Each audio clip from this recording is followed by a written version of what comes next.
Yop tout le monde, bienvenue sur la chaîne Atix Nexus.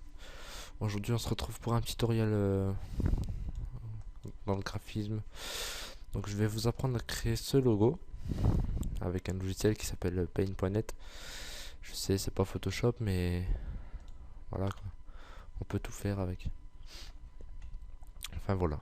Donc je voulais vous montrer comment réaliser ce logo qui est assez simple. Enfin plutôt un logo type graffiti, donc ce serait plus dans le dessin. Mais bon, c'est facile à réaliser. Il suffit d'avoir un bon coup de souris. Là, je le fais à la souris, hein. C'est simple. Enfin voilà. On va commencer à créer un nouveau dossier. Donc vous pouvez le renommer. Enfin, vous pouvez lui donner les dimensions dont vous désirez le plus. Moi, pour ma part, choisi du 600 par 600. Après, je peux faire du 800 par 800, mais c'est selon la taille de votre logo. Et surtout la taille qu'il va prendre. Donc on crée un nouveau projet. On a ces trois fenêtres ouvertes. Si vous ne les avez pas, vous allez dans fenêtre et là vous choisissez outils, calque et couleur. Après vous avez l'historique, mais ça c'est pour l'historique des choses que vous faites. Ça ne sert à rien. Enfin d'abord vous allez vous occuper de la fenêtre d'historique. Donc vous allez créer un nouveau la fenêtre d'historique, la fenêtre de calque pardon. Vous allez créer un nouveau calque. Et donc dans ce calque, si vous voulez, vous pouvez le renommer. Vous pouvez le renommer comme ça, en cliquant dessus. Vous faites moi je vais marquer le logo. Vous pouvez mettre le mode que vous voulez, superposition, brillance et l'opacité aussi. Moi je vais la mettre à fond, visible ou pas. Ok. Et si vous n'y arrivez pas d'ici, vous allez dans calque ici, priorité du calque. C'est pareil. Enfin voilà. Donc une fois que notre calque logo est fait, on va prendre l'outil trait, droite, courbe, avec le raccourci O de votre clavier. Et là, vous allez tracer des lignes. Donc par exemple, pardon, on va faire je sais pas, qu'est-ce qu'on pourrait faire comme lettre. On va faire un T, tiens. Vous pouvez agrandir avec CTRL et la molette. Donc pour ceux qui ont Paint. Voilà, vous avez votre premier trait qui est au-dessus du truc. Là, vous allez prendre ici dans un coin, vous allez retracer un trait simple. Hop, comme ceci. Enfin, vous voyez, vous tracez vraiment des traits aléatoires.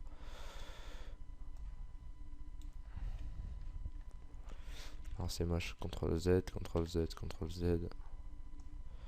Enfin après c'est comme vous voulez, hein. Enfin voilà. Vous faites pareil de l'autre côté. De l'autre côté vous n'êtes pas obligé de faire pareil. Pas des traits droits. Sinon ça fait moche. Enfin voilà, vous n'êtes pas obligé de faire un truc symétrique. Hop. Vous prenez bien, sinon ça va faire des petits écarts. Là ensuite vous allez faire pareil de ce côté là. Donc là on a le haut de la lettre. C'est chaud. Donc là vous allez faire là vous allez continuer votre T. Vous pouvez le faire n'importe comment, hein. Pas obligé de me suivre. C'est à vous décider comment il va être. Après si vous voulez faire pareil, vous faites pareil. Enfin, elle est assez moche. Donc ce qui est bien c'est que l'on peut changer un peu la courbe pour faire un peu moins droit. Celle-ci on va pas la changer. D'ailleurs j'ai un petit lag. Voilà.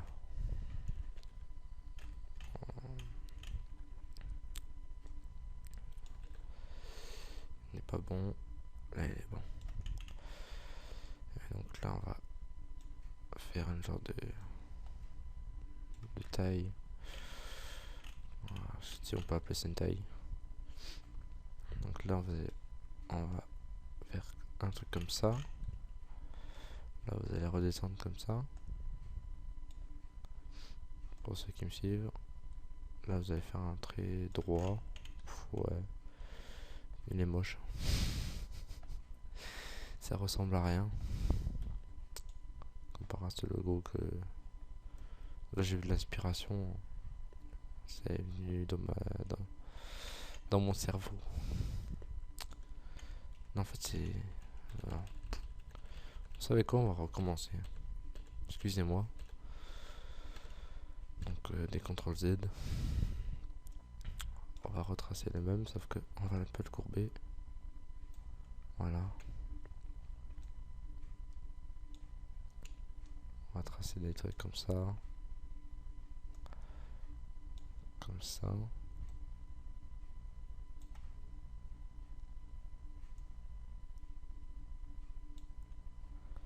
On va faire des traits droits. Comme ceci. Voilà. Et à la fin, on va faire un genre d'effet coupé. Un effet cassé, quoi. Voilà. On va mettre un T. Comme ceci.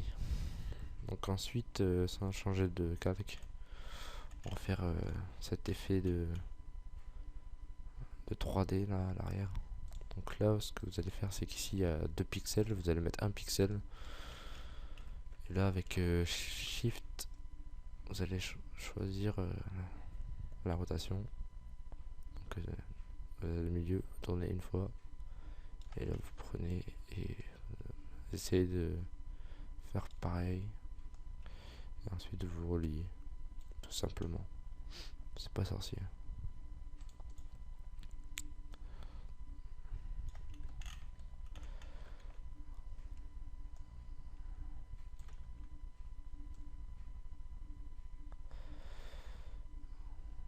Voilà, un truc assez simple.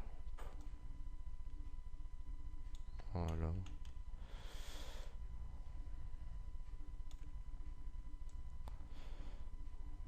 Le fait est-ce que ça rentre bien. Donc là on va le faire par en dessous. D'ailleurs ce trait là il s'est mis en 1 pixel.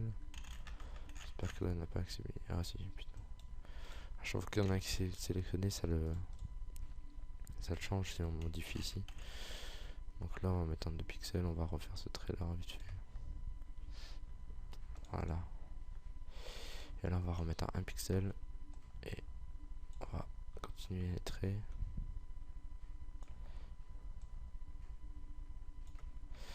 Donc ici ne vous trompez pas, hein, reliez pas comme ça. Hein. Ici suivez la ligne du dessus, cette ligne là. Donc par exemple ici le trait.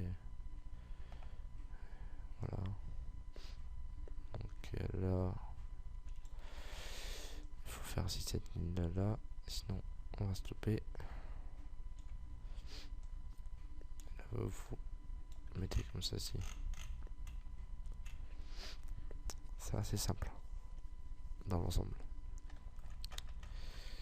Cette ligne là, oh, si on aurait pu quand même le faire ici. C'est pour ça que ça faisait aussi moche. Donc ici vous prenez la gomme un pixel et puis vous gommez comme ceci. Voilà. Donc maintenant qu'on a le T, on a un joli T comme ça. Nous allons faire l'intérieur, tout ce qui est petit, enfin les petits trucs là, je sais plus comment ça s'appelle, ça va m'en venir. Petit découpage on va dire. Ouais, on va l'appeler comme ça. Je vais lui donner un nom, je suis son père.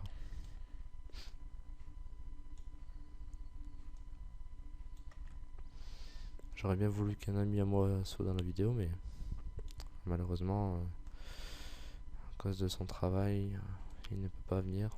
Sinon, on aurait plus rigolé, parce que là, franchement, on dirait un enterrement. Dédicace à Omar.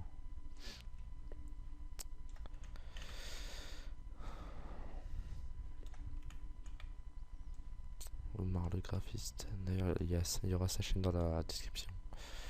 Pour ceux qui veulent. Il fait des logos et des bannières. Pour ceux qui sont gentils avec lui. Qui ne le spamme pas. Surtout. Parce que je vois beaucoup de gens le spammer pour avoir un logo ou un truc dans le genre, alors que c'est pas une machine. Enfin bref. Les gens sont incompréhensibles. Voilà, une petite forme de thé simple. Enfin voilà, vous avez compris à peu près la manœuvre à effectuer sur une lettre assez simple. Donc voilà. Et puis après vous pouvez le déplacer avec cet outil là. Enfin, sur ceux qui utilisent le même logiciel bien sûr. Voilà. Ensuite vous pouvez faire un autre truc sympa, c'est mettre un petit texte en dessous, l'agrandir, le mettre là, changer sa police. Pour ma part ça va être du Verdana. Même si ça change pas beaucoup. Vous pouvez mettre dans un gris et puis mettre un effet éclat. Pourquoi il se met tout le temps ici lui? Allez, voilà. Donc là, un rayon de 10, enfin un cercle de 10. Voilà, pour avoir un truc assez prononcé. Puis là, vous pouvez le passer où vous voulez. Moi, pour ma part, je place toujours mes trucs en dessous. Puis on va laisser quand même un petit truc. Hop.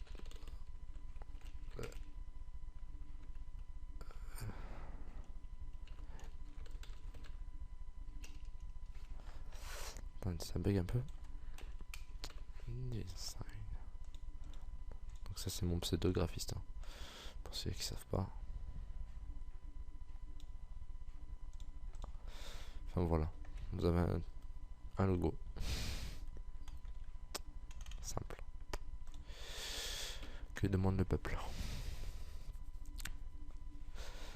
Si c'est trop, c'est trop. Enfin voilà, vous avez un truc simple. Et puis ça s'applique sur toutes les lettres, comme ici. Ça c'est N et un D pour N-Design. D'ailleurs, c'est un copyright, hein. Personne ne l'utilise. Vu que c'est mon logo. Enfin voilà.